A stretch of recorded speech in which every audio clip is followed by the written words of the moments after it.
Es una noticia un poco triste, pero también de alguna manera, bueno, tiene su doble sentido, ¿no? Noticia triste porque ha partido un siervo de Dios, pero también alegría porque el Señor se lo ha llevado a su presencia. Y me estoy refiriendo justo, y tiene que ver con nosotros también y con el curso que estamos realizando. Es decir, estamos hablando del autor del libro que habíamos mencionado, que es este libro, ¿no? Es historia, historia de la evangelización en el Perú, de Juan Kessler, ¿no? Así que me he enterado hoy día que él ha partido, un misionero holandés que estuvo aquí en el Perú de la década de los 40 hasta los 50 más o menos, y trabajó con la Iglesia Evangélica Peruana. Y a partir de su experiencia del trabajo con la Iglesia en el Perú, él llega a doctorarse en teología y en ministerio pastoral y recibe su doctorado, y la tesis de ese doctorado es justamente este libro, ¿no? Este libro. Así que es muy bueno y reconocimiento para este hermano misionero que ya no está con nosotros, estaba viviendo en Costa Rica, entiendo, ¿ya? Y justamente en Costa Rica es que ha partido, ¿no? Así que por lo menos queda este legado que lastimosamente no todos, no toda la iglesia conoce de este documento, ¿no? Este documento eh, se ha publicado en Editorial Puma. La Editorial Puma, una editorial peruana, es la que una editorial evangélica, ha desarrollado ese documento, este libro, y no ha sido, digamos, difundido de una manera completa. Esta de aquí es la segunda edición, porque hay una primera edición que ya está agotada. Yo tuve este libro en la primera edición y se lo entregué a una alumna egresada del ESTEC Perú que tenía que devolvérmelo, pero no me devolvió nunca el libro, así que me quedé sin el libro. No sé si pedirlo, pero de todas maneras hay que tengo este segundo libro que justamente pude conseguir eh, al contrario del anterior. En todo caso, ahí tenemos. Y yo creo que también pasada este tiempo de la cuarentena, eh, yo animo a todos para que tengan este libro, que creo que es la única ficha bibliográfica que nos habla acerca de la historia de la iglesia en el Perú. Creo que por ahí hay algunos libros, cada uno, ya dije por ahí, Rubén Zavala también hizo un libro sobre la historia de las asambleas de Dios. Lastimosamente ese libro también no se reprodujo más y se acabó, se agotó, no hay más en venta y nadie más lo ha publicado, ¿no? Es un buen libro, no tiene algunas fallas, algunos errores que se pueden corregir y si se puede, si se pudiera editar. Lastimosamente, hermano Rubén ya no está aquí con nosotros. Habría que hablar con su esposa de repente a ver si podemos animarla a que se reproduzca el material de nuevo con algunos añadidos y las correcciones del caso. Eso también podría ser. Luego la Alianza también tiene un libro que habla algo así sobre las misiones aquí en el Perú y cuenta la historia del Lima del Encuentro con Dios, hecho por varios pastores de la Alianza. Tengo por ahí, me parece, un librito de ellos. Así que son los únicos esfuerzos. No creo que la Iglesia Bautista haya hecho eso y tampoco otras iglesias más. Creo que este hermano Pablo Luyo, que claro, él sí ha hecho algo sobre la iglesia presbiteriana en Ayacucho, ¿no? Y algo por ahí, creo que algo sobre la iglesia presbiteriana en Cajamarca. En fin, son los únicos documentos que tenemos, pero de iglesia, de la iglesia evangélica en el Perú, en general, en global, no hay mucho. el único que tiene es Kessler.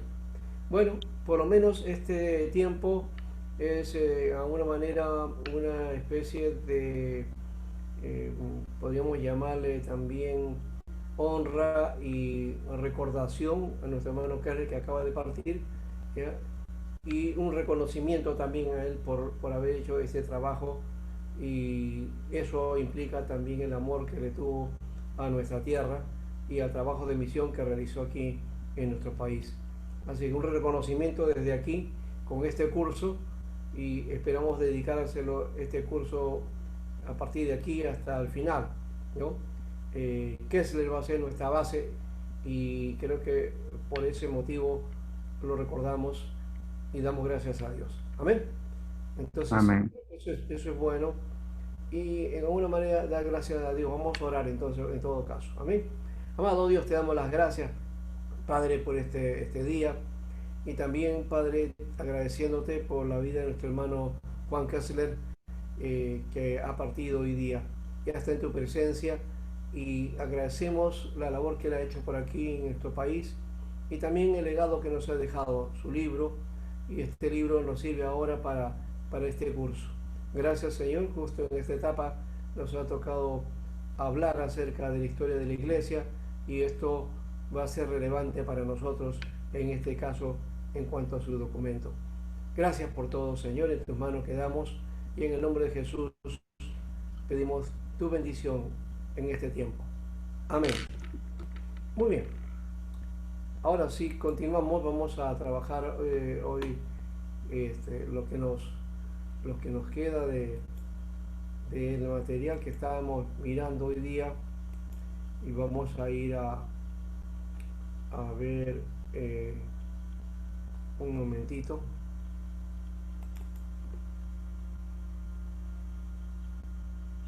Había sacado otra historia, de todas maneras aquí la tenemos. Mientras tanto, quiero también, claro, el documento que les he mencionado no está en PDF, por si acaso, no está, pero sí tengo otro documento que se puede trabajar, y que ya les envié también, que es este de aquí, que es el libro de Moisés Chávez, ¿no? Este es un libro también que habla de historia de la Iglesia Evangélica en el Perú, que no es un libro, en realidad es un documento. Bueno, es parte de los documentos de lo que el doctor Chávez decía, de la institución que existía, California American University, que ahora está solamente funcionando online. Entonces aquí tenemos el material que él ha realizado justamente para las tareas de trabajo acá, ¿no? Y entonces aquí tienen más o menos, acá menciona justamente el estudio del libro de Kessler, el libro de Kessler, ¿eh? Originalmente su tesis doctoral con el título de A Study of the Older Protestant Mission and Church in Perú and Chile. Uh, es un estudio de la historia de las misiones protestantes en las iglesias de Perú y Chile, ¿no? Y la primera publicación la hizo la librería El Inca, la segunda la editorial Puma, ¿no? Y la historia se conoce pues como historia de la evangelización de la iglesia en el Perú, así se conoce el libro, ¿no? Así que está más o menos trabaja de esta manera. Otro de los que conoce bastante sobre la historia de la iglesia es Tomás Gutiérrez, ¿no? Él, es un historiador, ¿ya?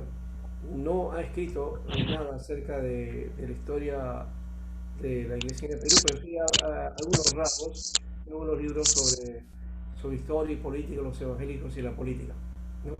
Bueno, entonces aquí está este libro o documento, habla así de las cuestiones de la religión precolombina, que vamos a hablar en parte, o que ya hemos mencionado de alguna manera.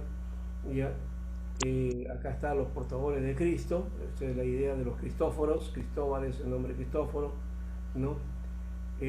Otra de las cosas acá es sobre el objetivo de la misión católica, todo ese, el aspecto de la conquista y el asunto sacramental o ritual, ¿ya? Y también la independencia, aquí habla sobre Thompson, ¿no? ¿Ya? Y luego más adelante hace una especie de eh, antecedente, bueno, el antecedente de la obra misionera, ¿no? Con esto es lo que vamos a hablar hoy día de alguna manera, ¿ya? Ahí vamos a entrar nosotros a ese material. Así que denme un ratito colocar el asunto y vamos a ir este, al trabajo, ¿ya? Y trabajamos hoy día esta parte. El acto sacramentalista de la Iglesia Católica, ya, este es. Muy bien. ¿Ven el material aquí?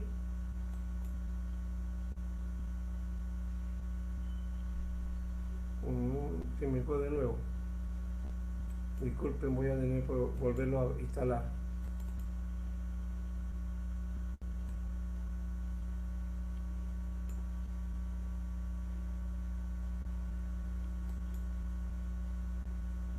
Ya.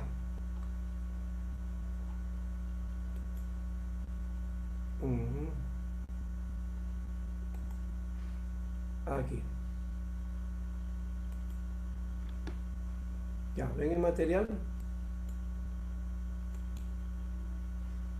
Lastimosamente sale, hay un cuadro que sale, que me he dado cuenta que sale en el video también, pero que quiero tratar de corregirlo, pero no me sale. Sí, sale un cuadro, profesor. Sí, sí, sí, ese cuadrito quiero sacarlo, pero se me hace un poco, voy a ver cómo lo hago, a ver si lo puedo sacar primeramente. Este, ajá.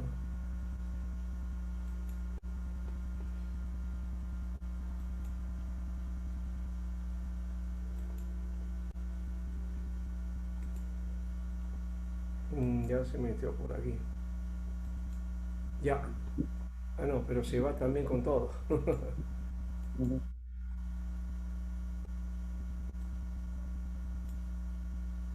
Bueno, bueno, ese detalle voy a ver, no importa, lo vamos a llevar porque si no nos va a llevar más tiempo para el trabajito. Vamos a tener que seguir nomás en este aspecto. Ya.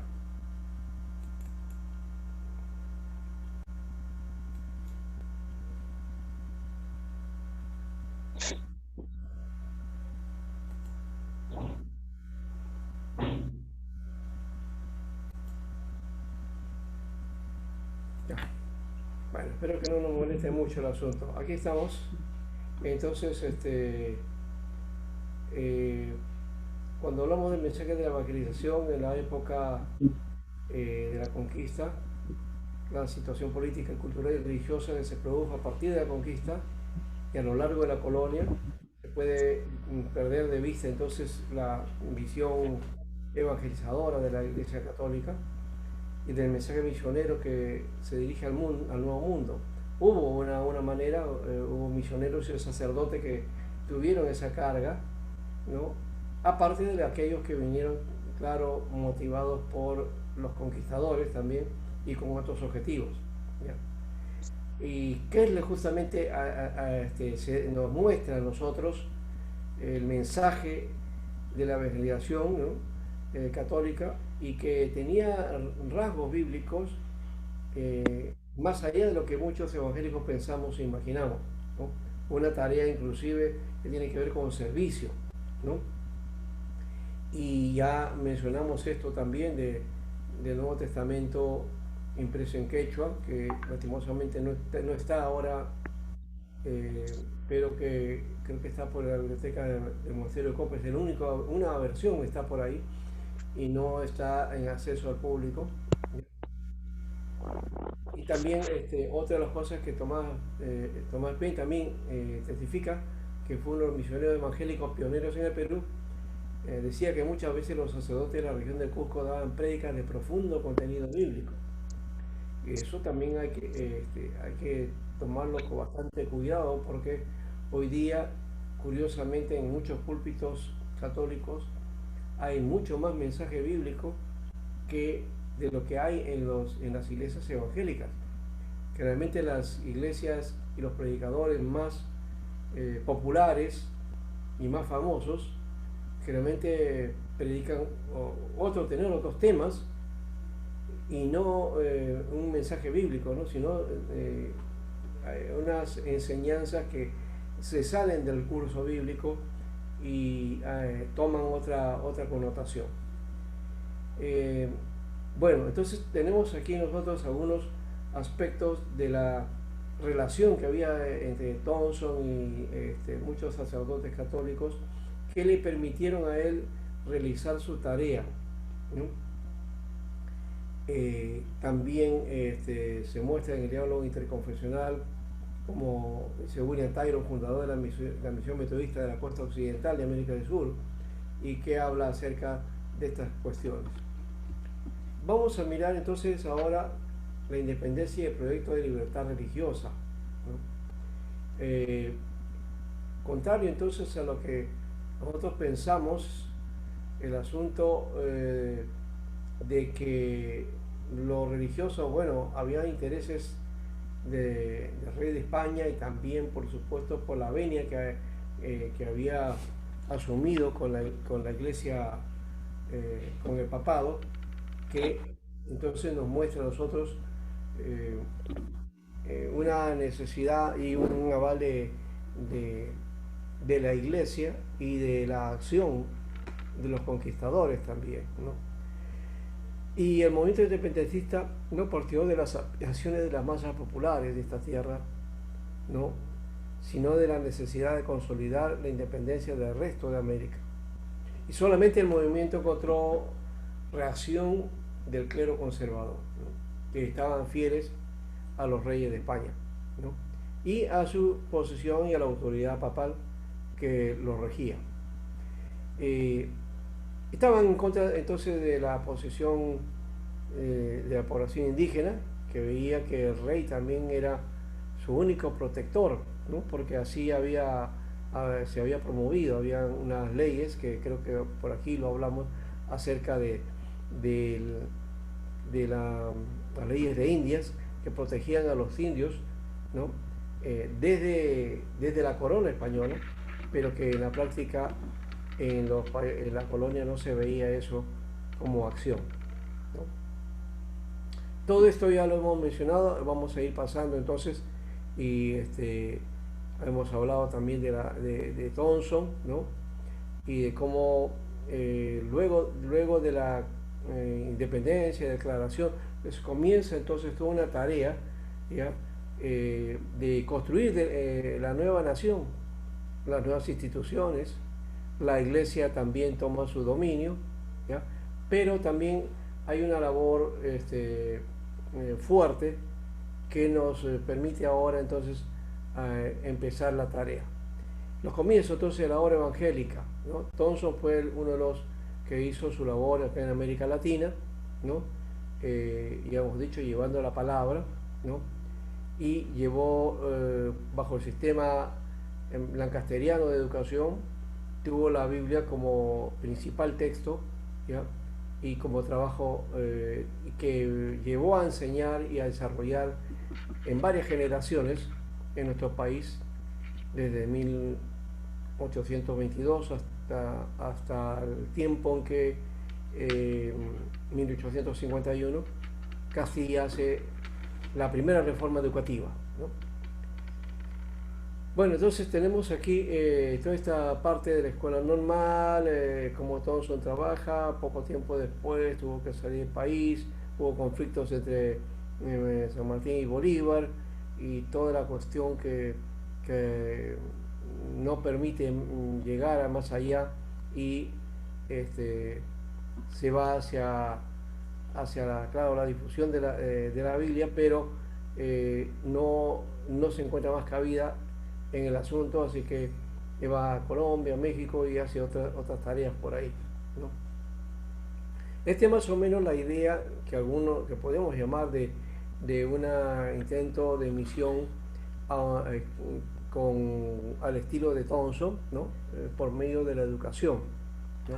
Eso creo que es importante rescatarlo y marcarlo también, porque algunos cuando cuentan esta historia dicen, no, es que Thompson no hizo misión, se dedicó a la educación, no quiso hacer este aspecto, ¿no? Eh, pero el caso es que hay que especificar que al final él comienza a manifestar su deseo de establecer una obra misionera evangélica en América Latina, eh, al estilo de una labor o una plataforma que permita eh, tener una base misionera o una base de formación de iglesia, ¿no? Que no fue lo que apuntó Thompson. Él apuntó al trabajo de la formación educativa bajo las escrituras, ¿no? Y los principios bíblicos. Eh, Así que, por otro lado, el movimiento evangélico, como hemos dicho, tiene su origen en el protestantismo. Y el término protestante tuvo su razón de ser histórico en el contexto de la Reforma del siglo XVI. Sin embargo, las ramas de las iglesias que se formaron no desarrollaron un programa misionero. Ese es al estilo, vuelvo a repetir, al estilo de los misioneros americanos, ¿no? El estilo americano era extenderse, ir hacia otros continentes, enviar un misionero, hacer la labor de evangelización, formar la iglesia, discipularla y consolidarla. Esa es más o menos la idea de programa misionero, ¿no? En la Reforma Protestante no hubo esa forma. Por eso que algunos dicen que no se desarrolló un programa misionero. Pero eso no quiere decir que no tuvieran la concepción misionera, ¿no? Como el caso de Thompson. Thompson no tuvo un programa misionero de formar una iglesia, ¿no? Sino que su programa misionero fue la educación. Y eso también es misión. Entonces, dentro de la Reforma Protestante, la construcción de las nuevas iglesias, la formación, el discipulado, el desarrollo de sociedad, del Estado, de las nuevas reglas que iban a regir las naciones protestantes, creo que también eso es parte de la misión, ¿no? No se toma así, pero por lo menos podemos hablar de eso porque la misión tiene dos ángulos, ¿no? La misión propiamente tiene que ver con el desarrollo interno y lo otro es el envío, el ir al exterior, ¿no? Entonces es lo que se llama misión centrípeta y misión centrífuga.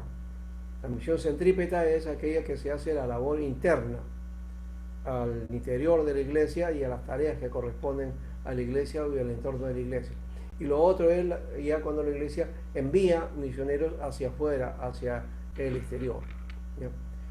Bien, entonces aquí vemos una clave que es el Congreso Misionero de Edimburgo en 1910. Pongan eso, anótenlo porque este va a ser una clave muy importante. Es el Congreso Misionero de Edimburgo declara que América Latina, era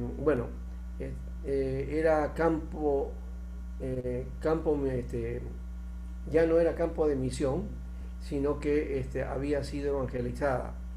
Porque trabaja la concesión de la Iglesia Anglicana que apoyó la tarea que realizaron los españoles, la Iglesia Católica Española, dentro de las colonias, ¿no? Entonces a eso le llama que sí, hubo misiones. Pero también hay otro estilo de misión, en todo caso, que podríamos mencionar, ¿no? Y ya no es la misión al estilo protestante, centrípeta, ya no es la misión centrífuga de los norteamericanos. Esta misión es de los españoles, de la Iglesia Católica Española, a las colonias o en la conquista. Bueno, esta misión tenía que ver con formación de muchas cosas, era la evangelización, pero con carácter sacramentalista. Creo que mencionamos eso también, es decir, la importancia que tiene los sacramentos y todo el aspecto sagrado y ritual. Eso es una clave que diferencia a la Iglesia Católica de la Iglesia Protestante, ¿no? la preocupación por todos los aspectos de los sacramentos, ¿no? Esa es la clave para ellos, ¿no? ¿Por qué? Porque estos sacramentos son mediadoras de la salvación. Ese es el sentido que tiene la Iglesia Católica y que no muestra el peso bíblico en ese aspecto porque se ha ido por ese lado. Bueno, entonces otras ramas de la Iglesia Reformada son las que derivadas del movimiento protestante que estaban relacionadas a los anabaptistas, que ya hemos mencionado también. Los anabaptistas eran los rebautizadores. Los pietistas, que era un movimiento de búsqueda, de oración, ¿no? De mucha pasión por la obra de Dios. Y los puritanos también con su moral y su ética. Ellos desarrollaron entonces la conciencia misionera y a partir de ellos comienza también la acción misionera que luego la Iglesia de Estados Unidos le va a dar una formalidad. Pero antes de las misiones americanas, pues estuvieron las europeas con mucha fuerza, ¿no? Y que ellos nos desarrollaron lo que es hoy día la misión transcultural, ¿no? Esa figura de la misión transcultural que es la misión centrífuga, es hacia afuera, ¿no? Esa misión es la que conocemos nosotros como misión propiamente, ¿no? Bien, entonces ahí empiezan las denominaciones, ¿no? Las que hoy día tenemos y que también ha empezado en este siglo XXI a tener dificultades, ¿no? Las denominaciones están hoy día ya no están tan sólidas como antes, ¿no? Como institución podría ser, hay un momento difícil, hay más iglesias libres e independientes, ¿ya? Pero estas denominaciones salen a partir entonces de esta reforma y de las misiones dentro de las ramas reformadas. Los metodistas, los hermanos libres, los presbiterianos, los bautistas y otros, entonces comenzaron a conformar el movimiento evangélico, que en Europa se conoce como la iglesia evangelical o el movimiento evangelical, ¿no? De ahí va a venir más o menos, Estados Unidos lo va a tomar y el nombre evangélico va a ser muy fuerte, ya no va a conocerse como iglesia protestante, sino como evangélica, ¿no? Ahora, cuando América Latina entonces se abre a la influencia externa en el siglo XIX, ¿no? Es decir, va a haber influencia de otras naciones, ya España deja de dominar, ya no tiene dominio y pierde su fuerza, entonces viene otras naciones y especialmente viene Inglaterra. Inglaterra va a ser una de las que va a invertir mucho en nuestras tierras, ¿no? Ahí está, por ejemplo, un modelo de ese acuerdo, es eh, este señor May que hizo un, la carretera, no la carretera, sino todo lo que viene a ser el trazado ferrocarrilero que va hacia el centro del interior nuestro, de Lima para la sierra, para Junín, ¿no? E hizo entonces todo ese trazado y en su nombre se le puso en uno de los puentes más altos que tenemos en el Perú y creo que en el mundo, el puente May, ¿no? Entonces, ¿por qué? Por motivos de trabajo que vinieron a realizar aquí, extendiéndose y haciendo carreteras, construir líneas de trenes y otras cosas más, ¿no? Y también, por supuesto, la minería y otras tareas, ¿no? Entonces, el mayor impulso misionero que vino de Europa fueron los evangélicos anglosajones, es decir, los evangélicos de Inglaterra, especialmente de Inglaterra, ¿no? Ellos fueron los que implantaron la obra evangélica en nuestro continente y en nuestro país, ¿no? Y vamos a mirar un poco el diagrama que tenemos aquí. Este es un diagrama que he trabajado para ustedes específicamente.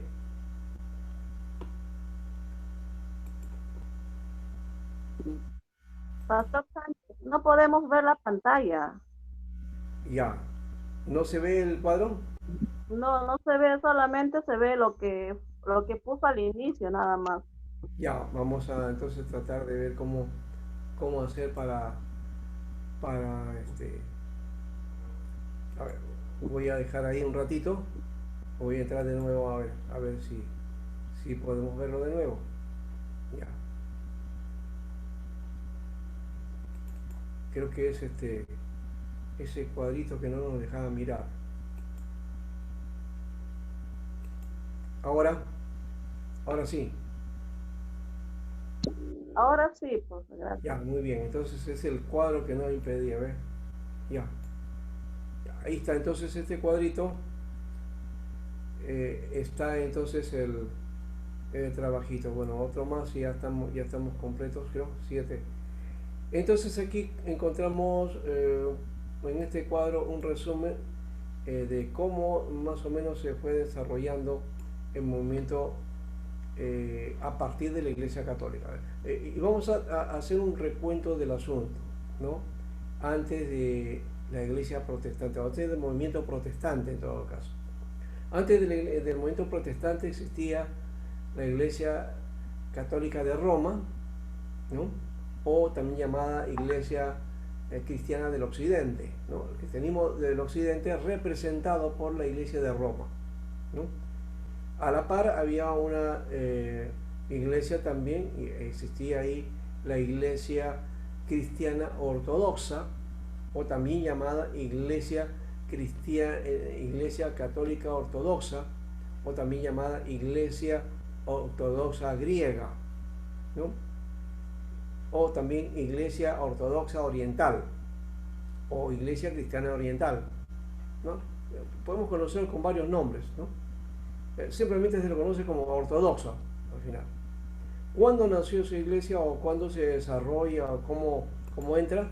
Es de este modo, es la iglesia que surge a partir de los conflictos, ya tenía conflictos desde más o menos el siglo 4 o 5, los del Oriente, ¿no? Con la iglesia de Roma, se va desarrollando, entonces siempre hubo conflictos hasta que en 1054 el conflicto se hizo latente, se hizo mayor, ya incuestionable, y no se podía más. Entonces la iglesia ortodoxa sale de dominio de la iglesia de Roma y se hace una iglesia aparte. Esto se conoce como la primera división de la iglesia cristiana, ¿no?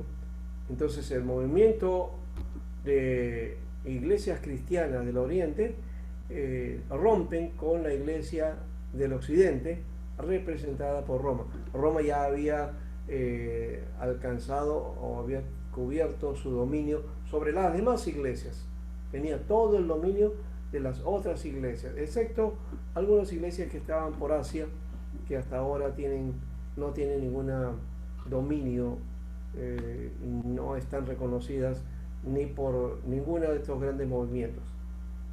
Bueno, esto es lo que pasa y así con esa división la iglesia continúa, sigue desarrollándose, crece y luego eh, va dominando toda la Edad Media, ¿no? Toda la Edad Media, esa época que conocemos como la época del oscurantismo. Bueno, ellos son los que van desarrollando la idea de la vida, de los conceptos de la vida, a partir de lo que la iglesia decía, ¿no? La ciencia, los conocimientos estaban ligados a lo que la iglesia decía y aceptaba como correcta. Cualquier otra enseñanza, cualquier otra situación distinta que la iglesia no corroborase, se proscribía y se perseguía de alguna manera. Por eso por el 1300 más o menos aparece esta figura del Santo Oficio o el Tribunal del Santo Oficio, que va a ser más conocido como la Santa Inquisición, ¿no? Esto sale para evitar las herejías, las falsas doctrinas y las falsas enseñanzas, y para defender todo aquello que la iglesia católica de aquella época tomaba como dominio, y era la única entonces la que Teníamos que pensar de paso, ¿no? El habitante de aquella época en Europa tenía que pensar de acuerdo a lo que la Iglesia Católica decía, no se podía pensar de otra manera, ¿no? No podías escapar de ella, no podías enseñar otra cosa que no sea aquello que la Iglesia aceptaba como enseñanza. Bueno, esto llevó a la Iglesia al dominio total y también a su deterioro, a una crisis moral, una crisis espiritual. Eh, hay la historia propiamente de esta parte que habla de papas inmorales, ¿no? De cosas bastante extrañas y cosas que no lo vamos a mencionar aquí porque no nos corresponde. Y, y bueno, de todas maneras eso llevó a una espera y creo que José quiere entrar, pero no puede entrar, no sé, vamos a ver si no me equivoco. José Brice, ¿ya estás aquí? No. Sí, acá lo veo. Quiero ver cómo romper con este mensajito se ha metido por acá de nuevo ahora. Ya. Entonces,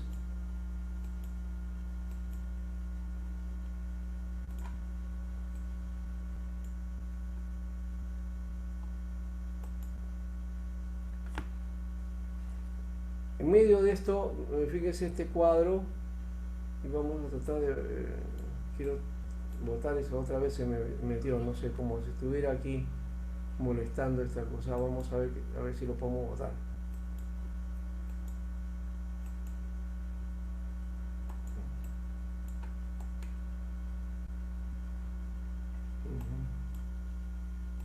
Ya.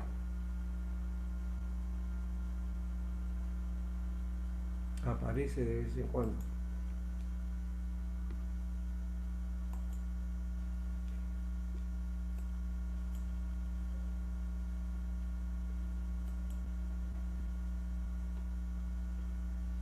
En este cuadro entonces ya comienza en 1517 todo el movimiento protestante y este cuadrito marca esa etapa, ¿no?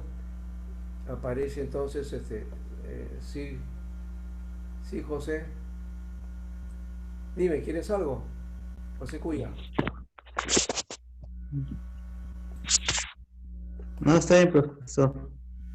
¿Ah? Ya lo... Está bien, pastor, digo. Ah, ya. Ok, te vi que habías levantado la mano, de repente levantaste la mano inconscientemente, ¿no? Y aquí salió. Bueno, la iglesia protestante entonces nace en 1517, ¿no? Y aparecen varios movimientos, ¿no? Uno, el principal es el movimiento luterano, ¿no? Que aquí empieza toda la figura. Luego también aparece el movimiento calvinista, ¿no? Casi unos años después, no mucho, ¿ya?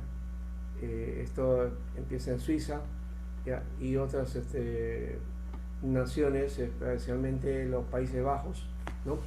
Ahí encontramos entonces a Calvino, que va a darle un reforzamiento y sobre todo va a trabajar mucho la parte de la teología, ¿no? Él va a contribuir con eso que Lutero faltó de realizar.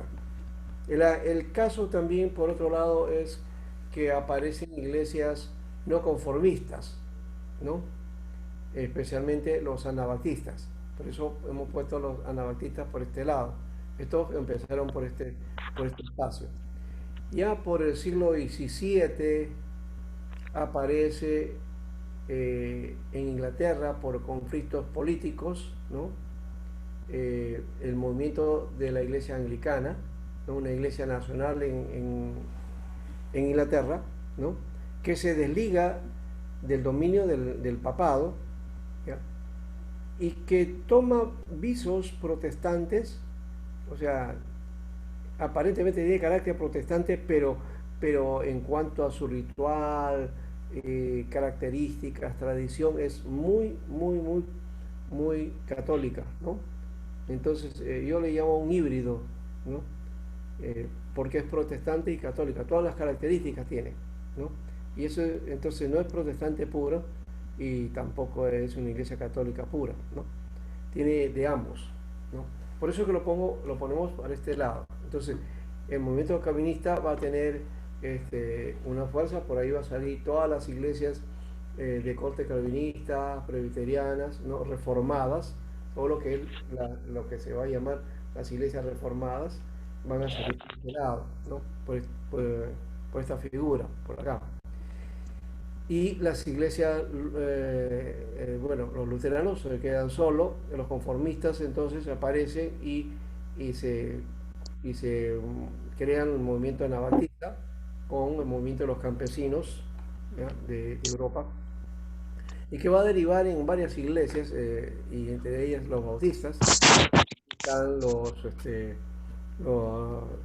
las iglesias de, ¿cómo se llaman?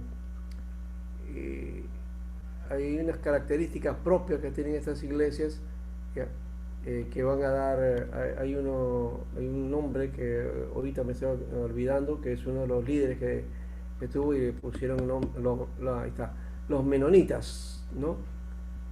Simón Menon, de Menon. Los menonitas son los que van a salir de aquí, de los anabaptistas, ¿ya? Y también van a salir en Estados Unidos un movimiento que es menonita propiamente, pero que tiene un nombre particular, ¿ya? Y que tiene una característica muy particular en un estado americano, que ya es algo tradicional, viven como en el siglo XVII, ¿no? No han desarrollado nada o no se echan en contacto con el mundo moderno, porque para ellos eso es lo malo, ¿no? O sea, para ellos se quedaron en ese tiempo, entonces vienen de ese movimiento de los menonitas. Los bautistas entonces van a ser muy fuertes después en Estados Unidos, tanto los bautistas del norte como los bautistas del sur, ¿no? Y por otro lado sale también el movimiento puritano, los puritanos, ¿no? Que van a dar también el movimiento pietista, ¿no? El movimiento pietista, todo de estos movimientos no conformistas. De ese movimiento pietista, ligado a los anglicanos, salen los metodistas, ¿no? De los metodistas sale todo el movimiento de la iglesia de santidad, y de las iglesias de santidad ya salen luego los pentecostales, ¿no? Del lado aquí están los bautistas, que dijimos ya de esta parte, y de las iglesias reformadas, los presbiterianos, hermanos libres, iglesias reformadas, acá también deberíamos poner iglesias reformadas, ¿ya? Y todas se unen bajo este nombre, ¿no? Los evangelicales, ¿no? Los evangelicales, con ciertas características, porque a los luteranos, por ejemplo, no les gusta decirse, ellos dicen que no son evangélicos, ¿no? Y en algunos lados también, algunos calvinistas también dicen lo mismo, ¿no? Pero en esencia ha entrado a esa idea, esa característica, que no es exactamente, diríamos, un movimiento consolidado, formado como uno solo. Como se dan cuenta, es una variedad de cosas, ¿no? Lo evangélico no tiene una característica particular propia, sino que está diversificado por diversos movimientos, ¿no?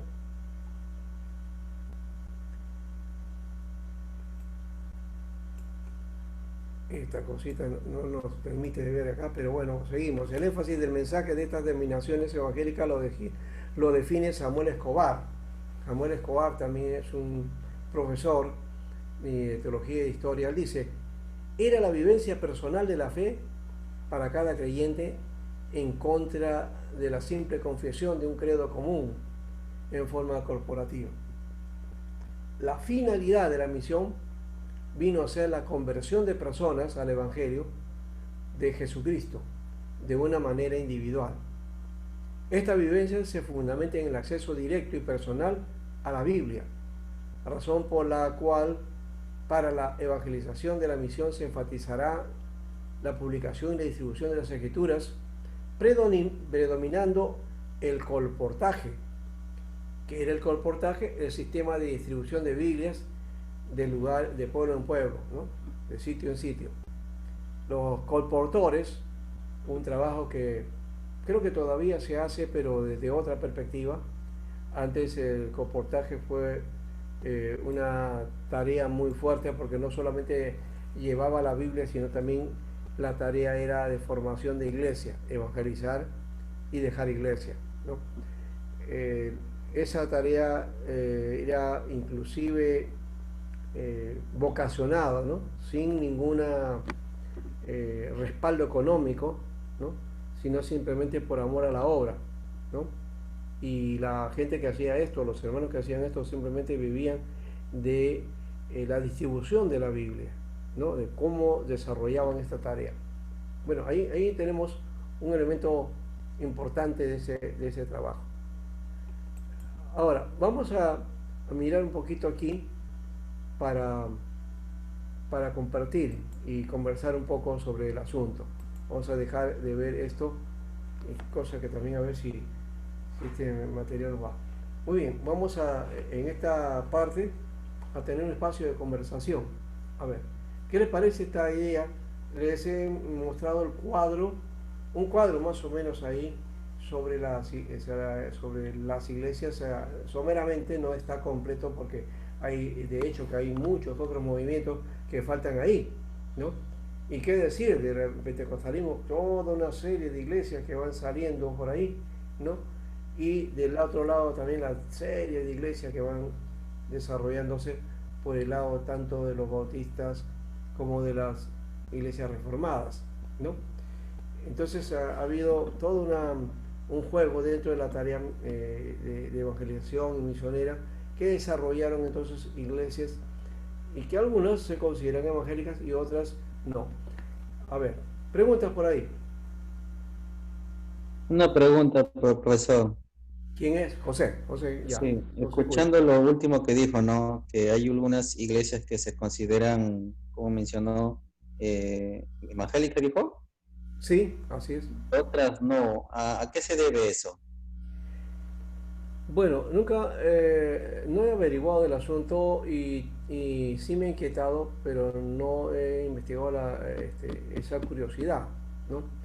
Algunos desdeñan el nombre de evangélico, ¿ya? Y otros tienen el orgullo de llamarse protestante, ¿no? Porque quieren identificarse más con esa concepción, porque lo evangélico generalmente está ligado a las misiones americanas, ¿no?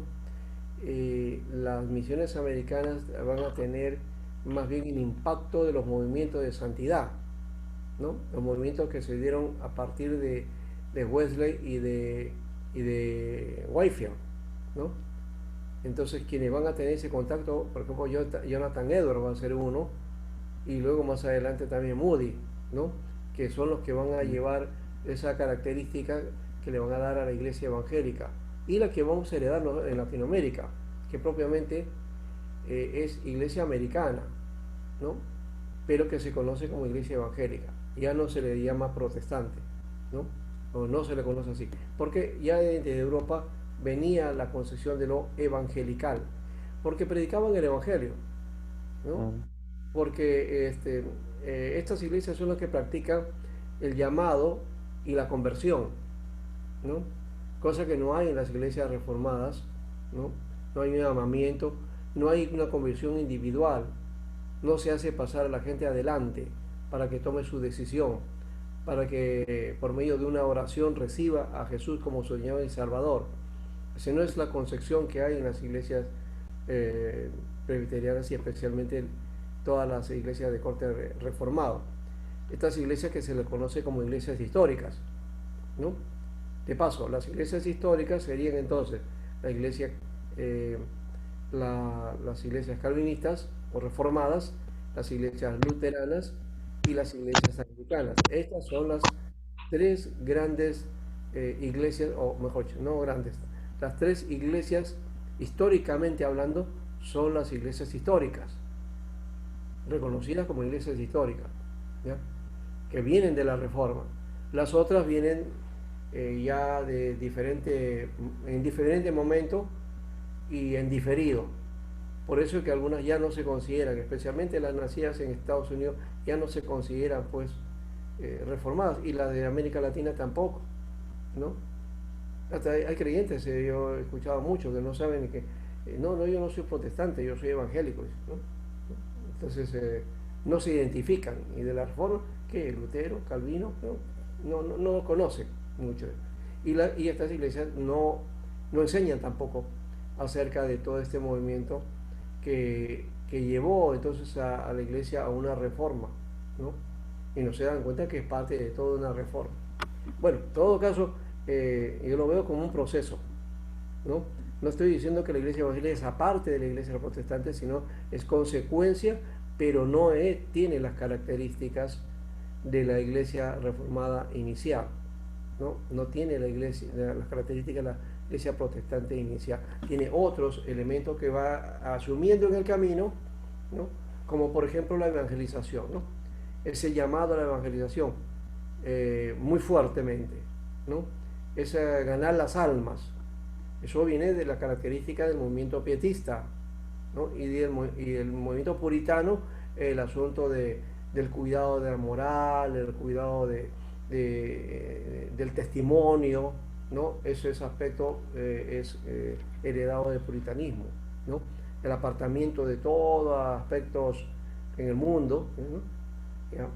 Eh, por afán de no mezclarse con el pecado, entonces no mezclarse con nada del mundo, ¿no? Apartarse de eso.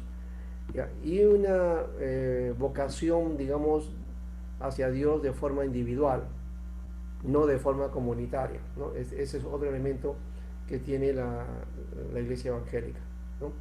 Así hemos conocido, esas son las iglesias que nos han llegado a nosotros, somos parte, por lo menos creo que la mayoría, somos parte de ese mover, ¿no? Que impulsó desde los años, fuertemente de los años 70 para arriba, ha sido muy fuerte eso, aunque ya estuvo presente desde muchos años atrás, ¿no? Pero eso es más o menos la concepción, ¿no? Bien. Entonces, Bueno, bueno, a ver. entonces viendo, profesor, con el tema de, bueno, ahorita que estamos llevando, como mencionó en la clase, ¿no? Historia de la iglesia peruana, ¿no? Entonces, eh, claro, la historia de la iglesia peruana es muy importante conocer nuestra historia de hoy en día, ¿cierto? Así es, esa es la intención del curso, ¿ya? Y también Claro. saber cuál es el lugar que nos corresponde. Bueno, a cada uno en su lugar, ¿no? Pues no todos son presbiterianos. eh, Entiendo, por ejemplo, que Alejandrina es metodista, ¿no? ¿Ya? Pero eso implica también todo el panorama, ¿no? De saber cómo uno trabaja, ¿no? Yo por lo menos tengo esa inquietud. Esta inquietud nace también por un lado, ¿no? Porque yo conocí al Señor en la Alianza Cristiana Misionera, ¿no? Luego de eso pasé a la Asamblea de Dios y antes ya viví un mover espiritual pentecostal, antes de llegar a la Asamblea de Dios, ¿no? Luego he estado haciendo trabajos con otras iglesias independientes, ¿ya? Después volví a la Alianza para trabajos también y estando ahí hice contacto también con el pastor Timoteo y comenzamos a trabajar con la iglesia presbiteriana, ¿no?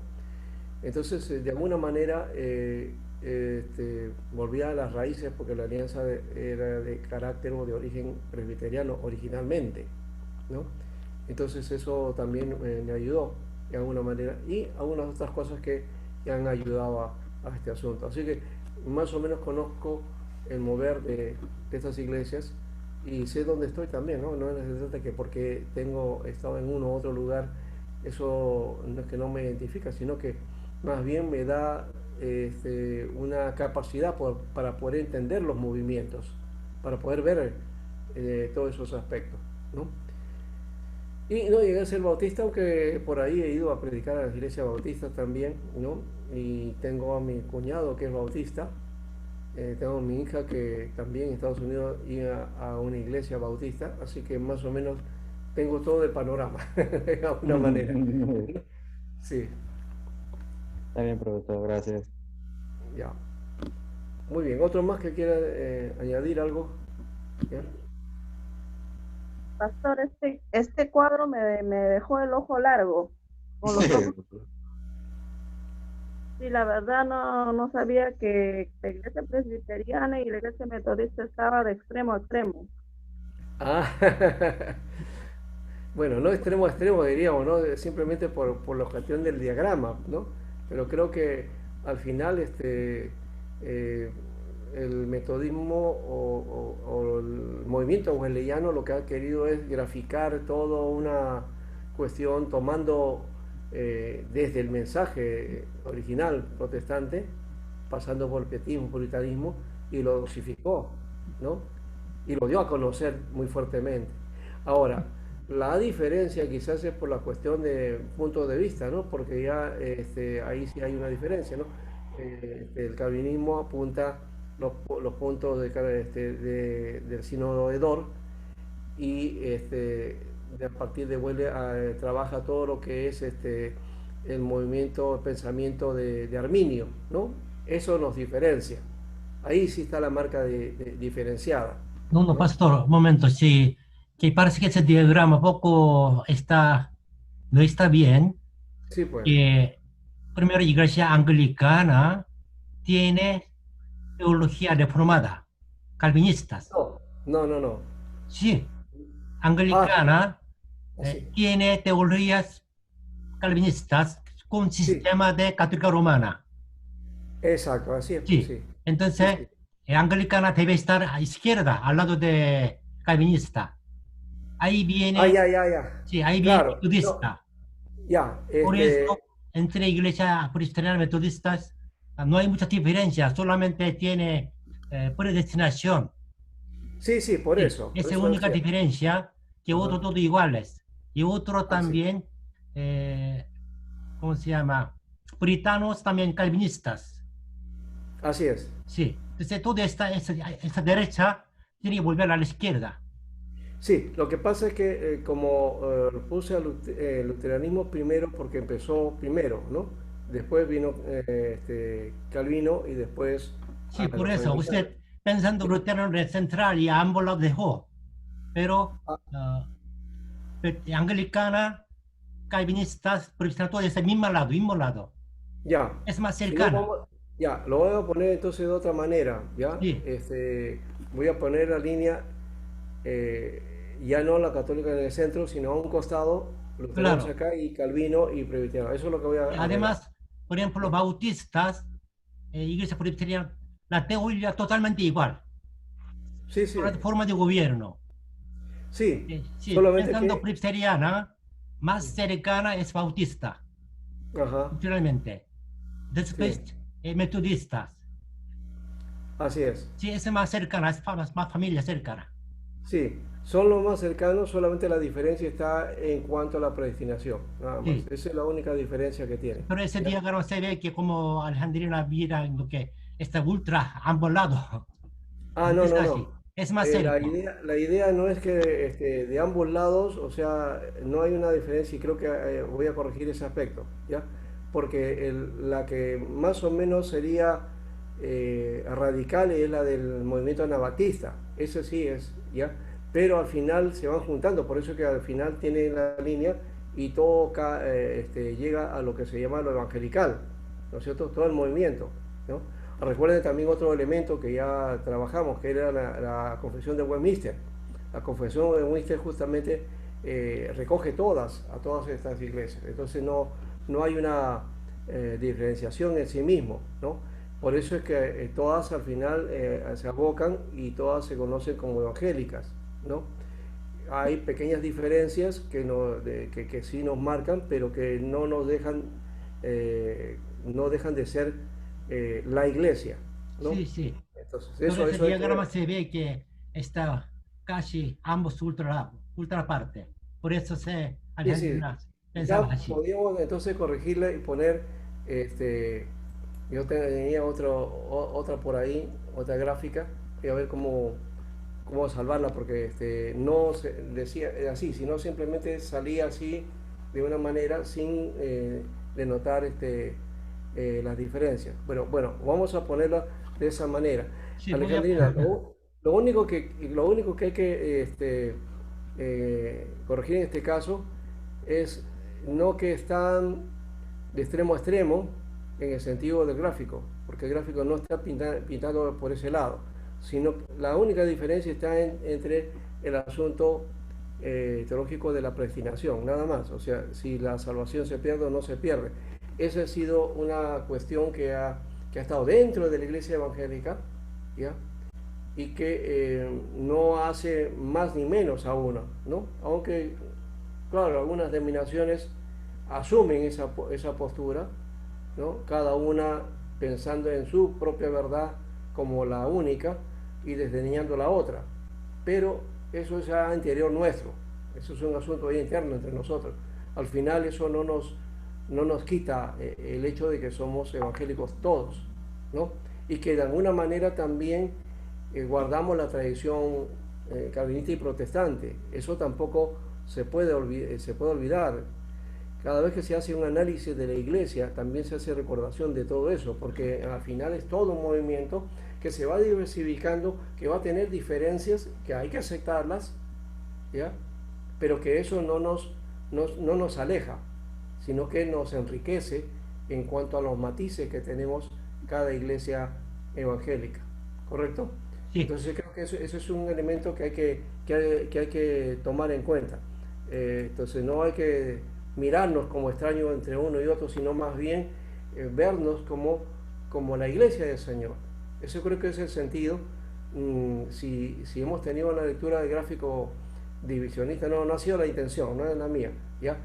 En todo caso voy a tratar de cambiarla para que no se vea así aparentemente. No es la idea de que estén divididas, no están divididas de ninguna manera, sino por eso que al final, si se dan cuenta, hemos puesto que todas entonces proceden de un mismo tronco y vienen al final a ser una sola, ¿no? Entonces eso creo que es importante denotarlo para que no nos haga ver. Acá está justamente todas están unidas. La parte derecha, anglicano, pietistas, todo está de izquierda. Sí, Otro lado de luterano. Sí. Vamos a poner entonces por otro lado, entonces vamos a ponerlo así y el luterano va por acá y todo esto de acá lo vamos a poner hacia el costado, ¿ya? Lo tenemos para otro lado para que no esté centrado. La idea era que este movimiento empezó todo y de ahí se fue desarrollando, tanto aquí, tanto acá, ¿ya? Pero que al final todas son las evangélicas, ¿no? Y todas son protestantes. Si dan cuenta, ¿no? Iglesia protestante, iglesia evangélica, o sea, no hay una diferencia, ¿ya? Bueno, en todo caso, vamos a mejorar ese gráfico para que no tenga ninguna discusión. Y Alejandrina tampoco se sienta mal, no hay diferencias, hermana, no hay diferencia. No, de ninguna manera, no para nada, sino que simplemente veía el cuadro y decía, wow, bueno, que tanta la diferencia. Bueno, no hay ninguna diferencia, todos creemos en un Dios Claro. y solo corazón tenemos para con Cristo, ¿no? Más bien me gustaría saber sobre el movimiento anabaptista un poquito más. Yo no sé, no conozco tanto de ese movimiento, pero si pudiera explicar un poquito más sería genial. Bueno, los anabaptistas están dentro de lo que se llaman las iglesias no conformistas, pero también por otro lado, mucho más conocidas como las iglesias del movimiento de la reforma radical. La reforma radical, que estas sí, en algún modo, calvinistas y luteranos rechazaron, ¿no? En su momento. Entonces no lo veían como parte del movimiento, sino como algo extraño, ¿no? Pero que más adelante se van a tomar en cuenta y pasan a ser parte también de todo ese movimiento, ¿ya? Uno porque el movimiento anabaptista nació desde una perspectiva popular. Recuerden que el movimiento de Lutero fue apadrinado por los príncipes, por los nobles, ¿no? de Inglaterra, dentro de Alemania y dentro de los países europeos protestantes. Entonces aquí fue otro grupo de personas dentro de los grupos sociales europeos, ¿ya? Que tenían intereses de poder, que tenían también títulos nobiliarios, era otra concepción de personas. ¿ya? En cambio acá los anarquistas fueron los campesinos, más bien, ¿no? Y había una distancia entre el asunto cultural, social en esa época, ¿no? Se creía, por ejemplo, en esa época que cada uno tenía que estar diferenciado en los grupos sociales, ¿no? Y cada uno cumpliendo su labor, unos sirviendo a otros, porque así lo había querido Dios, ¿no? Esa era la idea, ¿no? Si uno nació campesino era porque era la voluntad de Dios, uno que había sido un príncipe era la voluntad de Dios, entonces un campesino tenía que hacer su labor, ¿no? Obedeciendo, sujetándose y no diciendo nada. Entonces aquí hubo una protesta por el trato que se le hacía a los campesinos. Entonces empezó toda una revuelta bastante fuerte que no fue muy bien vista. Y Lutero inclusive mencionó de este movimiento que había nacido en los mismos infiernos, ¿no? Entonces comenzó a desdeñarse ese movimiento. Pero eso pasó, después pasó, ¿ya? Y hay ataques, hay también persecución y todo eso, pero más adelante, como digo, el movimiento de Menno Simons va desarrollándose y van saliendo de los movimientos menonitas de una serie de iglesias, ¿ya? Que hoy día tienen su propio nombre. Los menonitas todavía continúan, no lo hemos puesto aquí, pero ellos continúan. Y los bautistas salen más bien de la rama del asunto del bautizo, ¿no? Yo más bien los he diferenciado por ese motivo, no tanto por otro lado. O sea, en el caso del calvinismo, que sí acepta el bautismo, pero desde otra perspectiva, la iglesia luterana que acepta el bautismo católico, los anglicanos por otro lado también, en parte, los anabaptistas no, son los que le dieron a la iglesia evangélica esa característica de las iglesias evangélicas de hoy, que bautizan de nuevo. Alguien se convierte, entonces es bautizado, no importa si ya tuvo un bautismo anteriormente, menos si ha sido católico, no se reconoce, y luego es necesario bautizarlo ahora en la nueva fe, porque ha hecho su decisión. Desde esa perspectiva, casi la mayoría de iglesias evangélicas tienen ese carácter anabaptista, solo en cuanto a este asunto del bautismo, ¿no? Bien, por eso se llaman así también de paso, ¿no? Porque ellos tenían esa característica de bautizar al nuevo creyente, ¿no? Todo lo demás anteriormente era incorrecto, ¿no? Y el bautizo verdadero era dentro de la iglesia anabaptista. Entonces, ahí hay una característica que nace para que se quede, para quedarse en la iglesia evangélica propiamente, ¿no? Que eso ha sido hasta ahora una de las moveres muy fuerte dentro de las iglesias evangélicas. Muy bien, ahora vamos a mirar el intento de establecimiento de la obra evangélica, ¿ya? Ya había habido cambios ocurridos en América del Sur y las empresas misioneras evangélicas decidieron actuar en forma independiente, estableciendo la obra misionera y enfrentando los riesgos de la lucha por la conquista de la libertad religiosa. Esto lo muestra en un relato el pastor metodista Wenceslao Bahamonde, ¿ya? Que para 1825 llegó al Perú Juan Brigham, ¿ya? Que tenía instrucciones de parte de la Junta Americana de Comisionados para Misiones en el extranjero para explorar las posibilidades de iniciar una obra misionera en América del Sur, ¿no? Por si acaso, John Brigham no tiene nada que ver con Brigham Young, creo que se llama así, que es el que se dice que es descubridor de Machu Picchu, ¿no? Es otro Brigham en todo caso, ¿ya? Y es misionero. Ahora, tanto en la Europa protestante como en América Latina surgieron los no conformistas que hemos mencionado ya, y personas que reaccionaban ante la desidia de las iglesias protestantes en cuanto a su culto público y la tarea de la evangelización, ¿no? Ese sí fue una característica, digamos, muy particular, ¿no? Los no conformistas empezaron a desarrollar una perspectiva misionera y eventualmente llegaron a formar las primeras denominaciones evangélicas.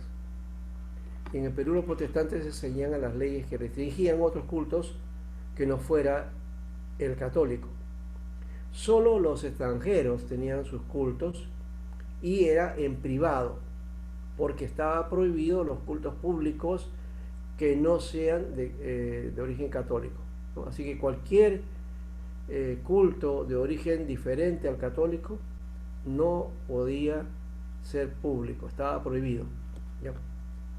Y esto llevó a muchos a luchar por la libertad de culto, ¿no? A partir de aquí, pero también, por supuesto, de otros movimientos que se unieron también la iglesia protestante en general.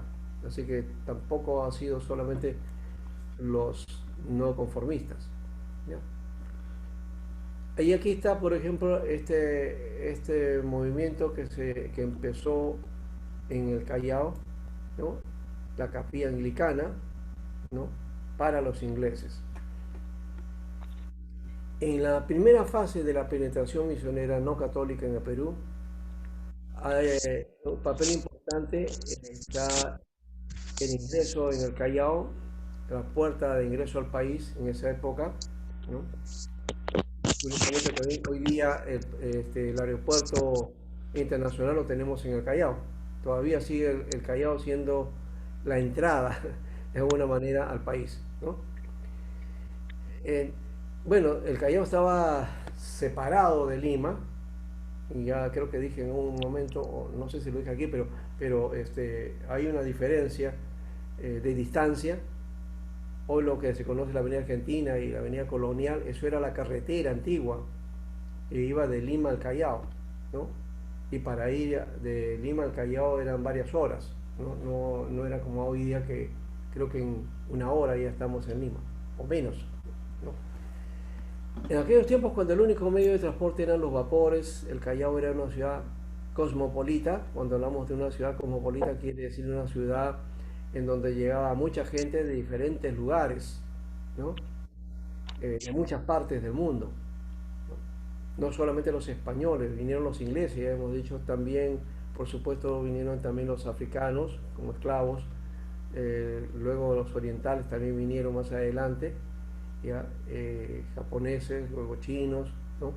Y se asientan acá, también los italianos también llegan, ¿no? Y hay un movimiento de una colonia italiana muy fuerte.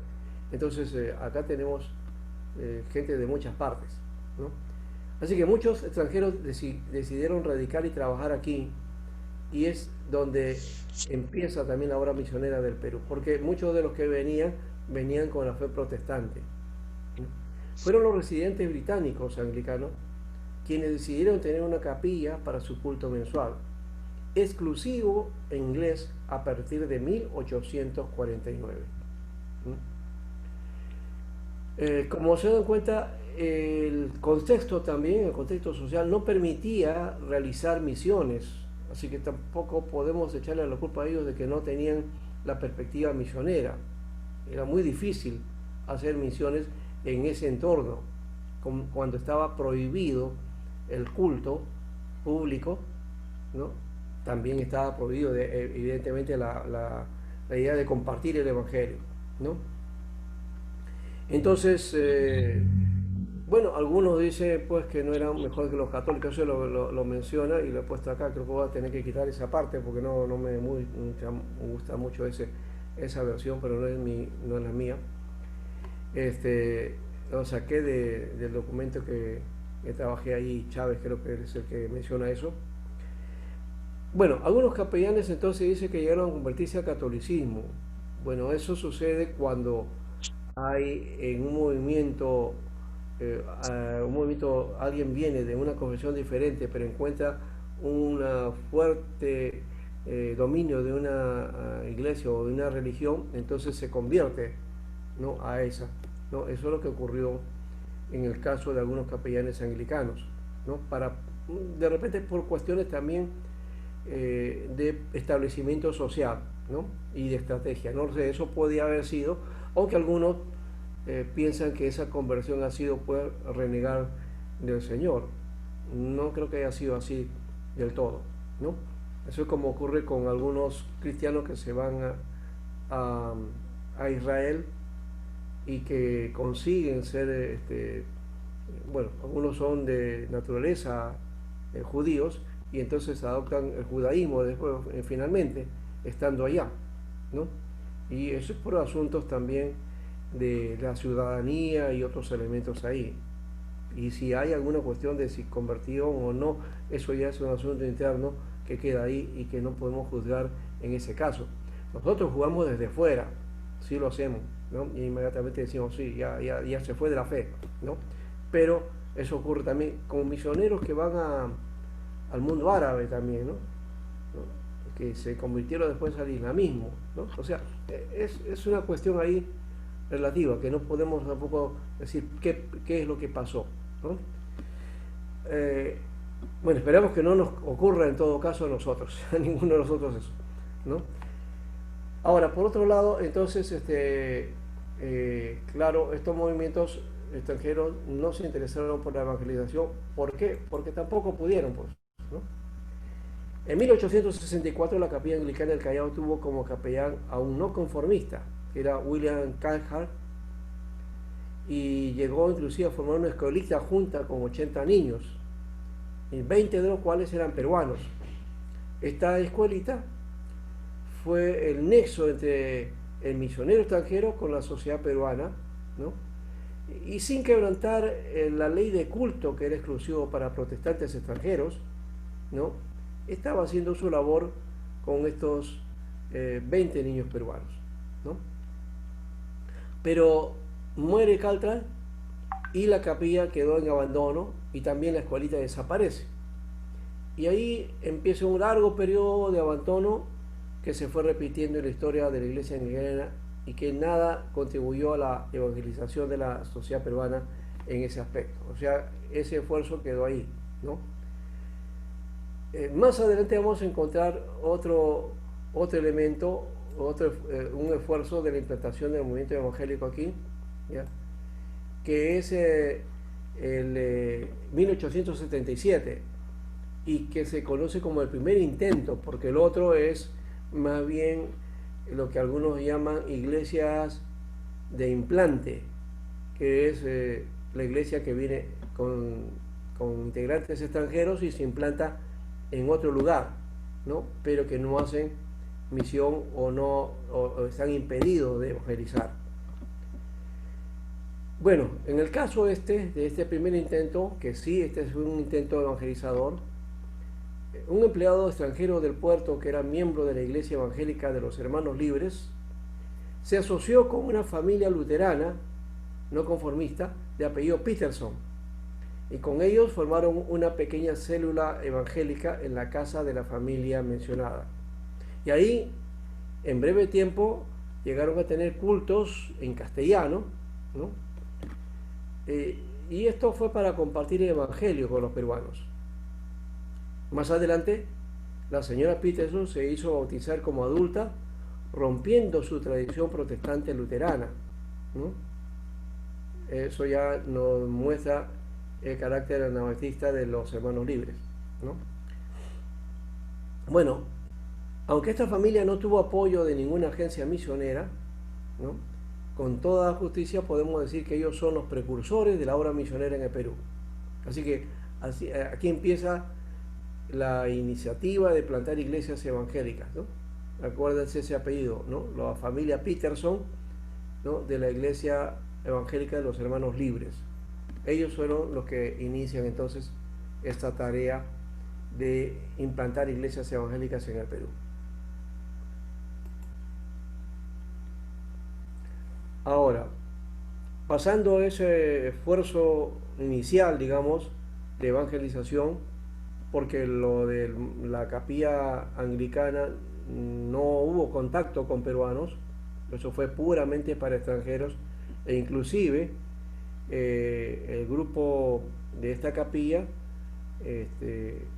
pidió un pastor, ¿no? Para que dirigiera esta capilla, y así que le enviaron un pastor desde Inglaterra, ¿no? Exclusivamente para ellos. Bueno, entonces este es otro aspecto que más bien va a surgir en adelante por las cuestiones que ocurren posteriormente. Bueno, todavía Pensotti está por venir, pero ya estaba pasando también las dificultades frente a las leyes y a las normas que había dentro de la sociedad. Por ejemplo, en aquella época, y estoy hablando del siglo XIX, casi a fines,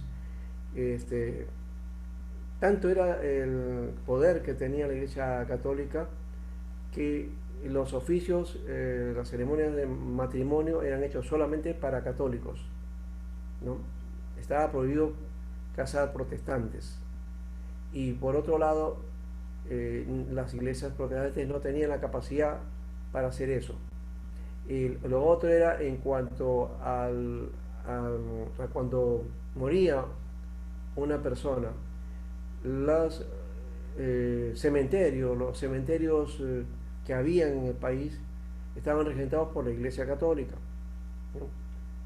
Y ellos prohibían que se enterrase a protestantes en estos camposantos. Decían que un hereje lo que iba a hacer era maldecir entonces esa tierra, así que estaba prohibido. Era una característica extraña y que ajena, y que la misma sociedad también hacía, ¿no? Su rechazo frente a la gente protestante. Entonces, ¿qué hicieron? El grupo de los ingleses hicieron un cementerio en el Callao, ¿ya? Y formaron ese cementerio, compraron un terreno y le ponen el nombre de Cementerio Británico. Este cementerio británico existe hasta la actualidad. Está por la Avenida Colonial, por el cementerio del Callao. Siguiente está el cementerio británico. Creo que lo siguiente o antes, no sé exactamente en el espacio, pero sé que está por ahí. Y ahí se enterraba entonces a los protestantes. Era exclusivamente para protestantes, ingleses por supuesto, ¿no? Y después, bueno, ahí hay algunos hermanos también que en esa época eran enterrados. Hoy día ya no existe eso. Ahora ya no hay esa situación tan difícil. Hoy día uno puede enterrar a un familiar protestante o evangélico en cualquier cementerio y no hay ninguna prohibición del estilo. Y también nos podemos casar en el registro civil, que antes no había. El registro civil no existía, solamente la Iglesia Católica era la que daba dominio para los matrimonios. El registro civil sale posteriormente y se desliga de la Iglesia Católica. El aspecto civil es una cosa y lo religioso es otro, pero siempre en el Perú ha tenido este peso, y también sigue por el concordato, que los matrimonios católicos tienen el valor de matrimonio civil, ¿no? Para nuestra sociedad, ¿no? Entonces, por eso que algunos católicos solamente se casan por lo religioso y el registro lo deja, ¿no? Es opcional, ¿ya? Aunque hoy día sí ya hay un peso mayor por la cuestión de la separación religiosa y es necesario entonces que se registren los matrimonios, ¿no? Bueno, más allá de eso, ese esfuerzo de los Peterson, entonces comienza también otra iniciativa independiente y hablamos entonces de un personaje que va a tener una actuación evangelística y pastoral. Nos referimos a Francisco Pensotti, ¿no? A diferencia de los Peterson, ¿no? Era al mismo tiempo representante de una empresa misionera como la Sociedad Bíblica Americana, ¿no? Lo que hoy día se conoce como las Sociedades Bíblicas Unidas o las Sociedades Bíblicas Extranjeras, ¿no? Cada sociedad bíblica en cada lugar es autónomo, particular, pero que pertenece a una entidad llamada Sociedad Bíblica Unida. Esta Sociedad Bíblica Americana es la que apoyó o hizo este trabajo apoyando a Francisco Pensotti. Ahora, ¿quién es Francisco Pensotti? Vamos a ver un poco eso, ¿ya? El título: Francisco Pensotti, viajero de Dios en el Nuevo Mundo. Pensotti más o menos estuvo por el año 1851 hasta 1925, ¿no? Nació por el 51 y murió en el siglo XIX en el año 25, ¿no? 1851 nació, 1925 murió. Nació al norte de Italia y emigró con sus padres a Uruguay a los 13 años, ¿no? Estuvo en Montevideo, ¿no? Por 1864. Ahí escuchó el Evangelio y su conversión ocurrió a raíz de la lectura del Evangelio según San Juan. Así que aceptó al Señor Jesús en 1876, a los 25 años, ¿no? Su interés en distribuir la Biblia provino de un sistema que empleaba su iglesia, sugerido en Lucas 10. Consistía en evangelizar de dos en dos y de casa en casa, ¿ya? Con la comisión de que Dios lo llamaba a distribuir las Biblias o las Escrituras, y apoyado por su familia, se dedicó a este ministerio ambulante, lo que llamaríamos el colportaje, ¿no? El colportor, 1883 hasta 1908. Se convirtió entonces en colportor de la Sociedad Bíblica Americana. Ahí se encargó entonces de establecer una agencia en el Callao y luego con su familia y con otro uruguayo, ¿no? En julio de 1888, ¿no? Ahí estuvo entonces ligado y a trabajar para hacer una tarea de reproducir y promocionar la Biblia. Aquí hay una foto que es histórica. Creo que este local ya no existe, me parece. Este es el frente del salón, el lugar o iglesia, diríamos, en el cual comenzó la obra evangélica en 1888 en el Callao, ¿no? Ahí hay algunas inscripciones que no se pueden ver por lo que la foto no es nítida, ¿no? Y demuestran la animosidad de los frailes contra Pensotti. Recuerden, esa época era una época muy fuerte de dominio católico, ¿no? Y todo movimiento contrario o que fuera diferente de la Iglesia Católica, entonces se veía como enemigo, ¿no? Y se perseguía. Entonces era una característica de aquella época. El grupo fue creciendo y llegó a más de 300 personas. Se vieron entonces con la necesidad de pasar a otro lugar más amplio. Simultáneamente Pensotti y sus colaboradores establecieron una agencia en el Callao, destinada a servir de base para la distribución de Biblias en Perú, Bolivia y Chile. Así que en Lima iba a estar el centro, especialmente en el Callao, iba a estar el centro para poder distribuir las Biblias. Esto nos lleva a ver que Pensotti era un viajero incansable que recorrió toda Latinoamérica y se enfrentó a diversos obstáculos. Penetró en villas a pie y a lomo de mula, fue perseguido por fanáticos religiosos, estuvo en cárceles varias veces, ¿no? Y a unos meses de su llegada al Callao, mientras distribuía en Arequipa, fue encarcelado con sus colaboradores. Pero después de 10 días de encierro, el mismo presidente Cáceres ordenó que se le dejara libre. En ese año llegó a vender 7.000 Biblias y Nuevos Testamentos. Bien, así que si dan cuenta, era un hombre bastante activo, un hombre que conoció el país, viajó mucho, ¿no? Por causa de distribuir las Escrituras. Ahora, claro que esta tarea no fue bien vista por el clero católico, ¿no? Esta obra entonces llevó a que una vez el prefecto del Callao, que asistió a uno de los cultos, ¿no? Fue porque quería tener una opinión personal ya de tanta situación que se había provocado a partir de la presión católica, ¿no? Y por eso mismo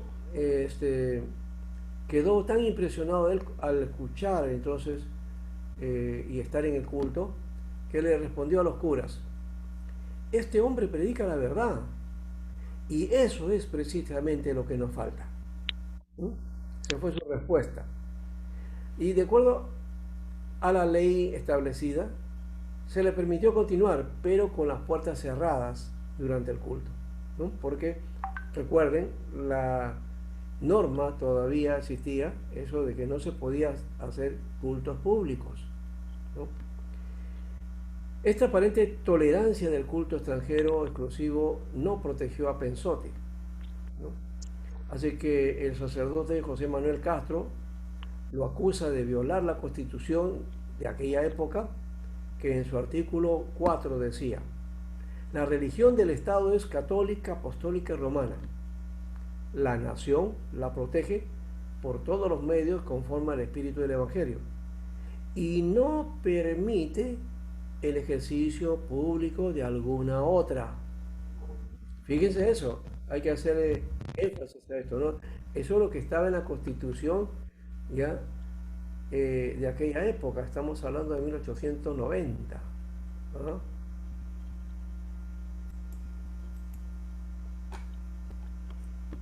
Así que tenemos aquí esta situación y como fue acusado, ¿no?, se mandó a arrestar a Pensotti, ¿ya?, el 25 de julio de 1890. Y al día siguiente se le metió a un calabozo sucio, semisubterráneo, que se llamaba Casamatas, ¿ya?, un depósito de pólvora en la época de los españoles que lo convirtieron en una cárcel. Este lugar de cárcel llamado Casamatas quedaba ahí por el Real Felipe. Hoy día conocen ustedes ese castillo, Real Felipe. Bueno, por ahí había un lugar que se utilizó como cárcel y se le conocía como el Casamata. Por ahí estaba, ¿no? Así que el reverendo Pensotti fue encerrado en un calabozo de Casamatas en el Perú por el crimen de predicar el Evangelio. Miren lo que había en esa época, ¿no? Estamos hablando de 1890, ya casi fines del siglo XIX, y por predicar el Evangelio se acusaba de que era un crimen. ¿Quién dice eso? Un diario americano, The New York Herald, el Heraldo de Nueva York, saca esta noticia, ¿ya?, de que el reverendo Pensotti estaba encarcelado por predicar el Evangelio, ¿no? Hoy, ya al tiempo, podríamos nosotros decir, ¿quién puede decir que por predicar el Evangelio lo han encarcelado? ¿Quién puede decir eso?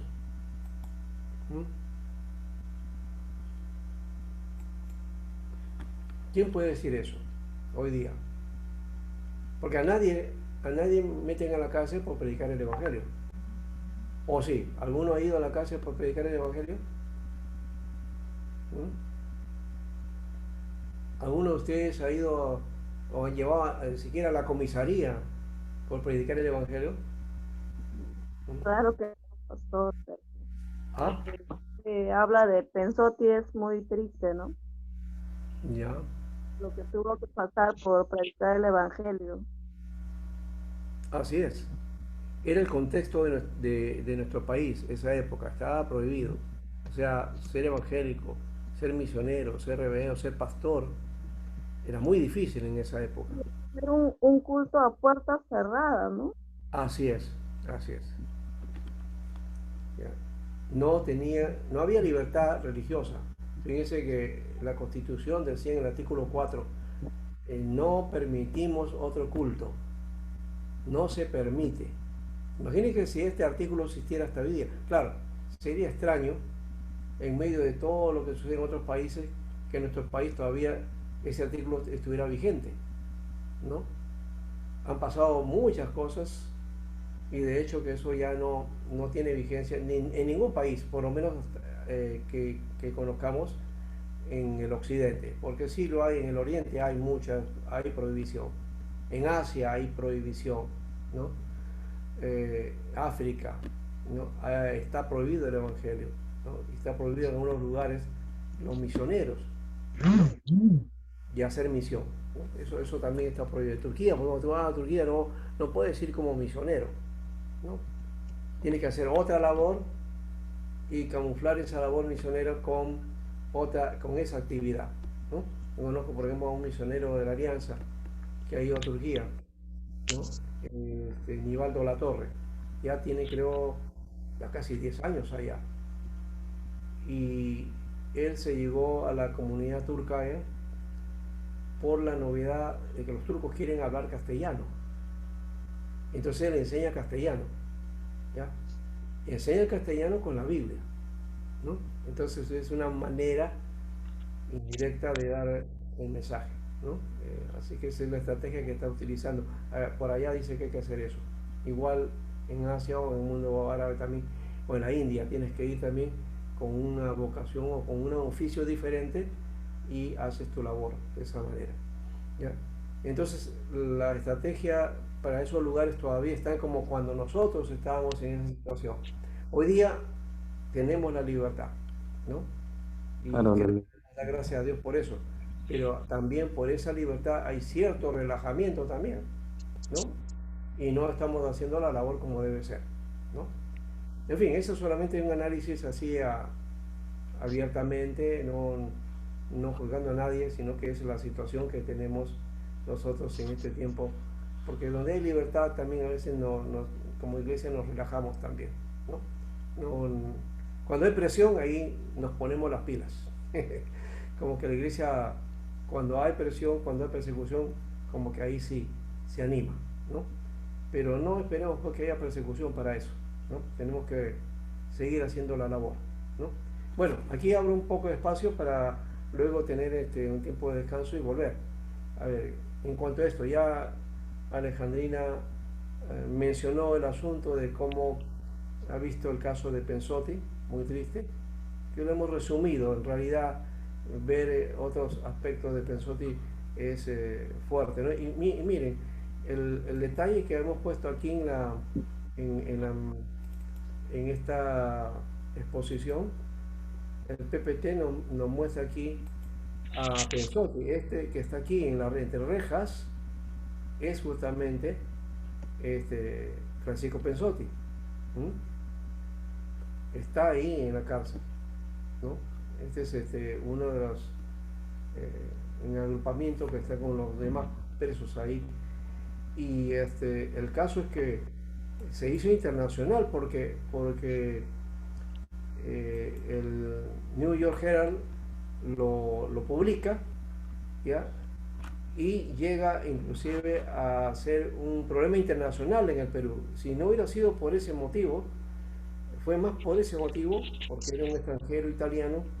Entonces el embajador de Italia y hay el presidente de esa época conversan y le dan, luego de varios meses, porque estuvo cerca de un año, un poco más, que él le dan la libertad finalmente, ¿no? Por ser un ciudadano extranjero. ¿Y por qué? Porque su nación pedía esa libertad, ¿no?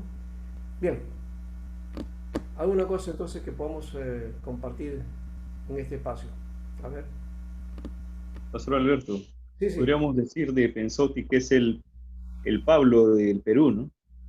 En su afán de traer el Evangelio fue apresado, pero nunca dejó de predicar, ¿no? Y su legado quedó, tal vez es un legado medio borroso, no se habla mucho de él, ¿no? No se conoce mucho. Y lo que se debería es resaltar esa labor que puede haber él. Mire, cuando hablamos de la historia de la iglesia en Perú, siempre el nombre Pensotti sobresale, de hecho. Kessler lo menciona, Chávez lo menciona, Samuel Escobar lo menciona, toda la gente que se dedica a la historia del Perú, de la Iglesia Evangélica de Perú está, inclusive algunos documentos del CONEL, lo de Wenceslao Amón, de todo eso, ya, son documentos que mencionan de todas maneras a Pensotti. Siempre es el personaje que resalta en esta historia, ¿no? No va a ser el único, hay otros misioneros también que hay que tomar en cuenta, pero este fue el iniciador, de alguna manera, ¿no?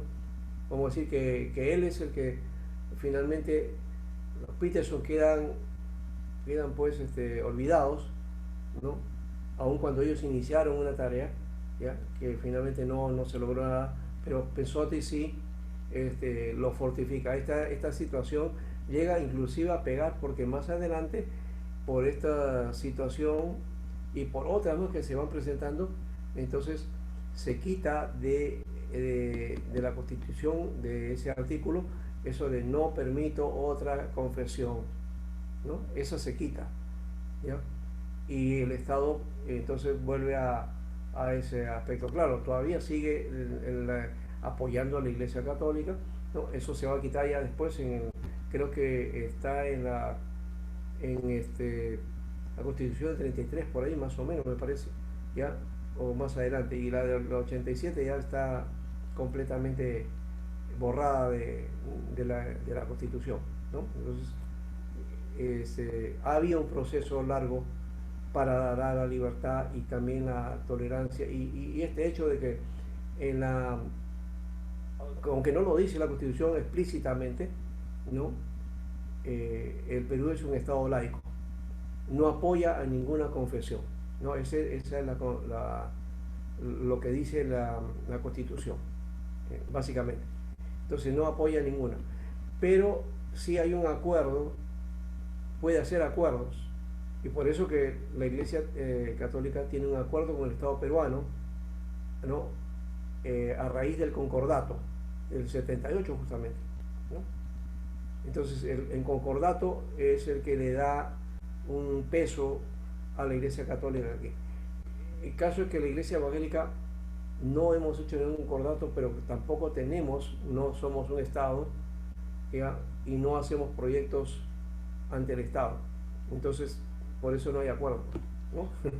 Pero sí hay libertad, se supone que hay una libertad, ¿ya?, que está restringida por ese acuerdo católico que al final apoya mucho a la Iglesia Católica y a la Iglesia Evangélica la deja a un lado, ¿no? Pero bueno, ahí está el camino, hay algunas cosas por cambiar todavía. Sí, ¿qué más entonces? Estamos ahí. José Brice, ¿qué dice? Esta vez. Bueno, estaba pensando, ¿no? Como dice Carlos, en Pensotti. Bueno, yo recién, verdad que me he dado cuenta lo importante, ¿no? Que el papel tan importante que tuvo Pensotti en expandir el evangelio aquí en Perú, ¿no? Y yo creo que debemos enfocarnos en ese personaje tan importante que casi la mayoría de cristianos lo hemos tenido olvidado, ¿no? Y es una gran, va a seguir, un Pablo peruano. Muy bien. Joel.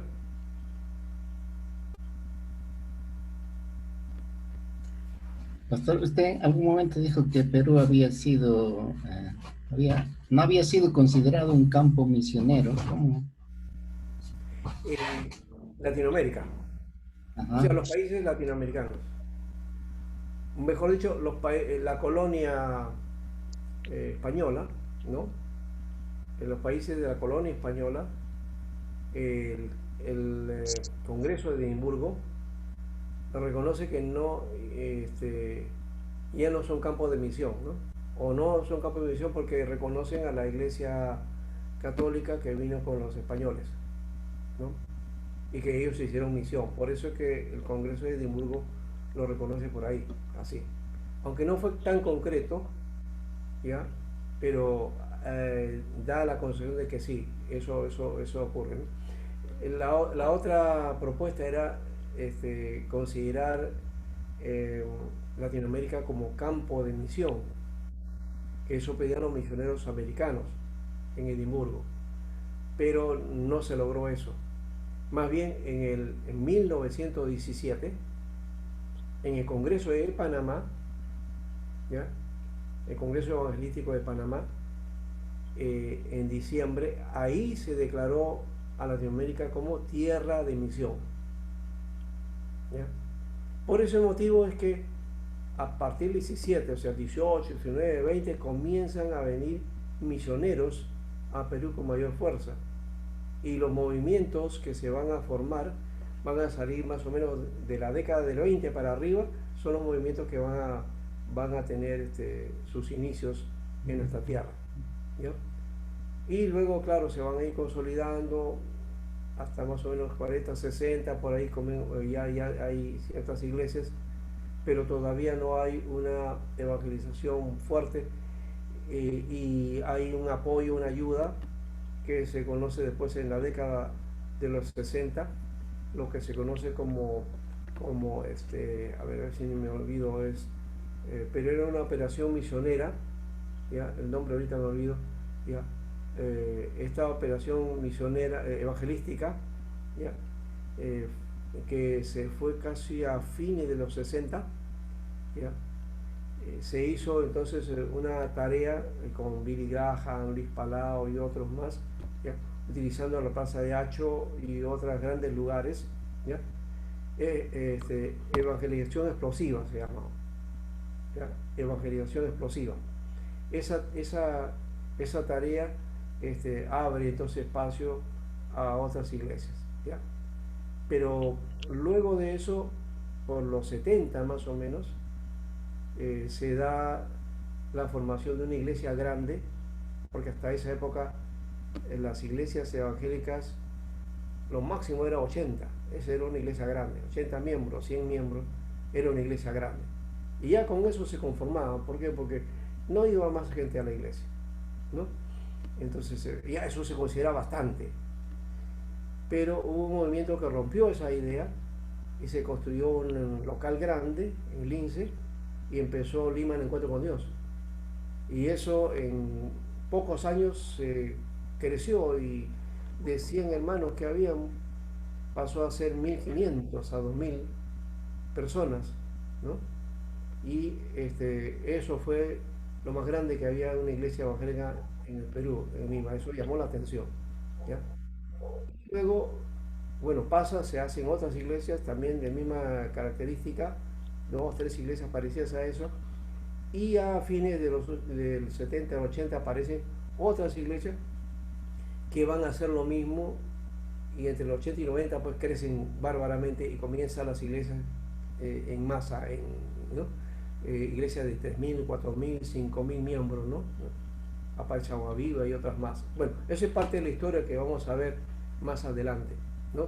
Pero es más o menos la explosión empieza por los 60, pero la explosión real me parece que a partir de los 80 es que empieza esas iglesias en masa, ¿no? En gran cantidad, que van a ser las que hoy día tenemos, ¿no? Y que hoy día hasta hay una iglesia que tiene el Coliseo Mauta, ¿no? Un gran local. Bueno, con todo esto del coronavirus estamos viendo que hoy día va a haber limitaciones con eso. No sé cómo van a hacer ahora cuando se abra de nuevo y los espacios van a estar muy pequeños, no se puede reunir tanta gente, ¿no? Habrá que operar de otra manera. Bien, vamos a tener entonces un descanso, me parece, ¿ya? Para luego entonces iniciar de nuevo, ¿ya?